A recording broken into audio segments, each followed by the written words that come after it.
Please welcome Dana Gould.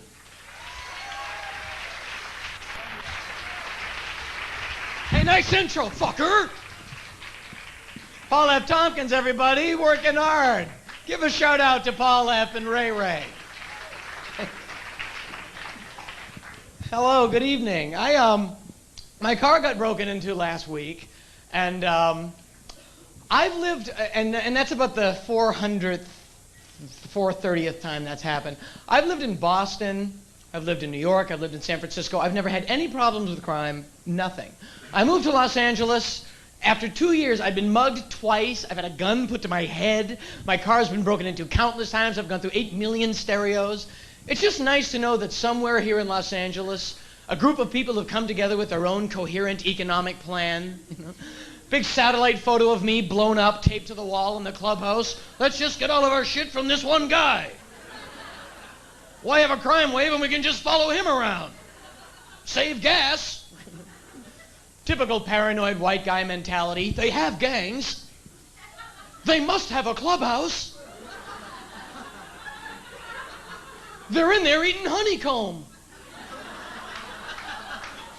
I'm going to get me a Crips decoder ring and get my stuff back. And I think you can tell by looking at me that I'm pretty down. I'm fairly street.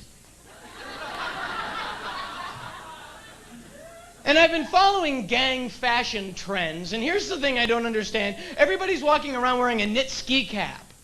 All these gangstas are walking with these knit ski caps. It's 98 degrees!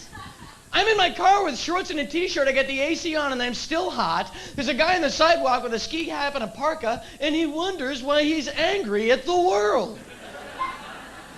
What about a nice pair of breathable cotton slacks? If we could get J. Crew catalogs to our inner city youth, we can end this crime problem. Heaven forbid a nice pair of fashionable deck shoes make an appearance in a rap video.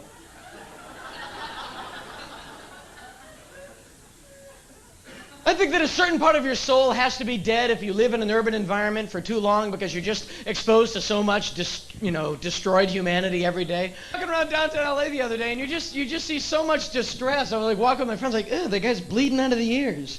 Hey, that cloud looks like a pony. There's a guy in his underwear waving a knife and a Starbucks, cool. I moved to Los Angeles because I wanted to be an entertainer, and there's a lot of stress when you're a comedian and such. People don't understand it, but you know what job doesn't have stress? You know, is there any job out there that doesn't stress you out? There's one, and I want it. Remember when you were a little kid? I want to be the weird guy who works at the dump. Remember every Saturday your dad would take you to the dump? There's always that old guy with a glass eye and 3 teeth. Where are you putting that damn shit? How tough of a day can you have at the dump? There's something about having one eye and an easy job that goes hand in hand. If you ever gone into the pet store, there's always that old guy with the eye patch. All the birds are tame.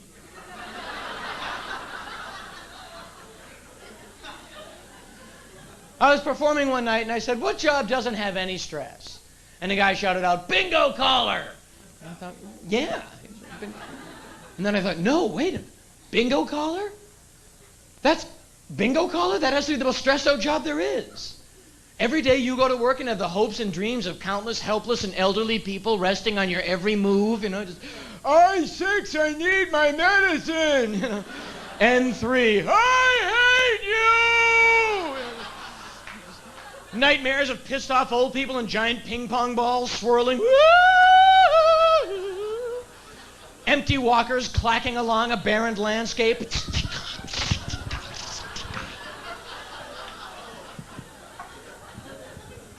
And then you talk about job stress. Look at the president. Who would want to be the president, That has more job stress than anything.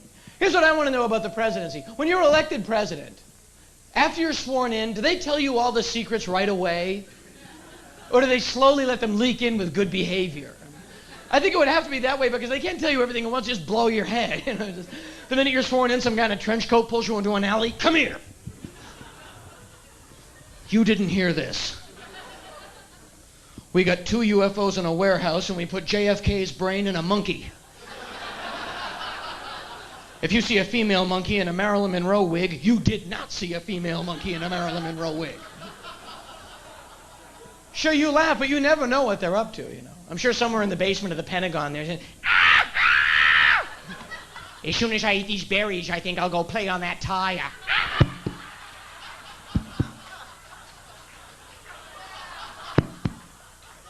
Ask not what your country can do for you.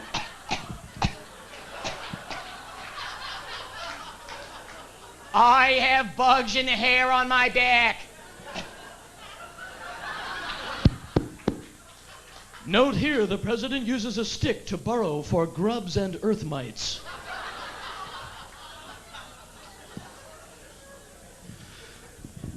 Dave was talking about, I believe in UFOs. I believe in aliens.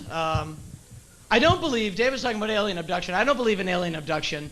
I've read a lot about it. I really have. I'm quite fascinated by it. And I find that it usually happens to the same type of people. And it just seems to me, under the circumstances, it's just a lot of guys working through some emotional crap they can on their own, you know. It's always some cracker, you know. I was abducted and anally probed by 2 aliens who had disguised themselves as my buddies Brad and Duke.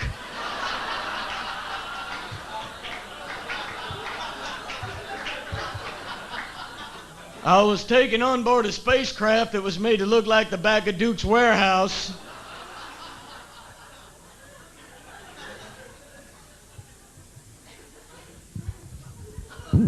That's what I think. I wonder if those guys ever have problems with their marriages later, you know. Why'd you get your alien to make you breakfast? Honey, it was 1 probe. It meant nothing.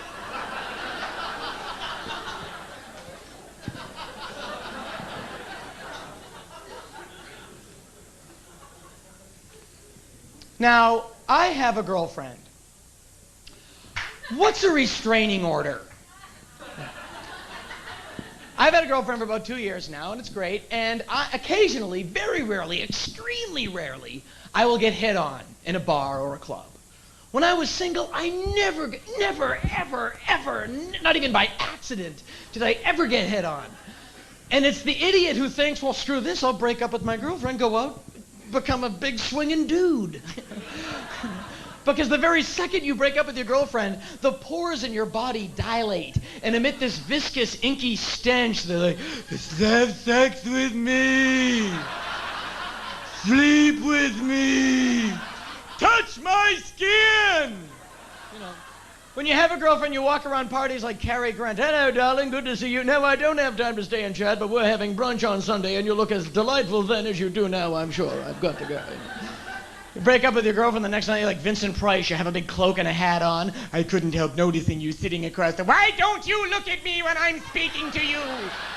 Look at me, look at my face. They did this to my face.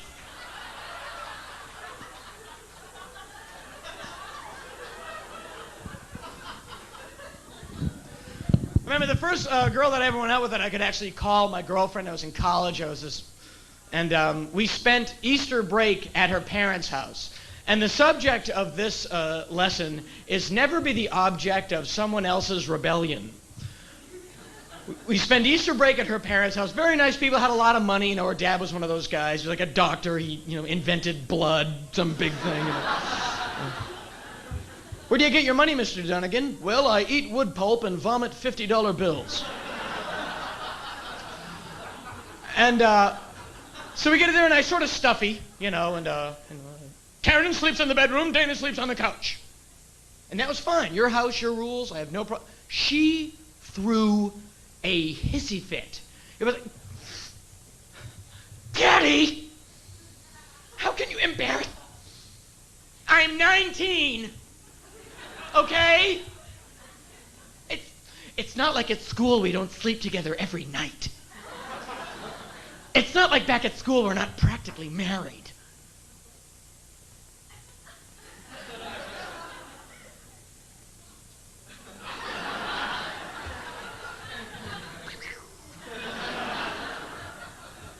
Swift. I'll talk to you later. And that night at dinner, her father was having like this barely contained nervous breakdown. I guess the image of it never entered his mind before. Oh,